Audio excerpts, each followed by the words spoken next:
বিভিন্ন সময়ে দুর্নীতি, নিয়োগ দুর্নীতি বা ধর্ষণ, খুনে মামলায় সিবিআইকে ভর্ৎসনা করতে দেখা গেছে, বিচারক ভর্ৎসনা করেছেন। এবার সন্দীপ ঘোষের বিরুদ্ধে যে দুর্নীতির অভিযোগ, তার তদন্তে রাজ্য সায় দিয়েছিল, তার দুদিন কেটে গেছে।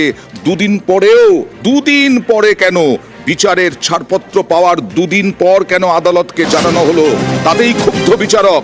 সিবিআইকে ভর্ৎসনা, ইনভেস্টিগেটিভ অফিসারকে শোকজের হুঁশিয়ারি।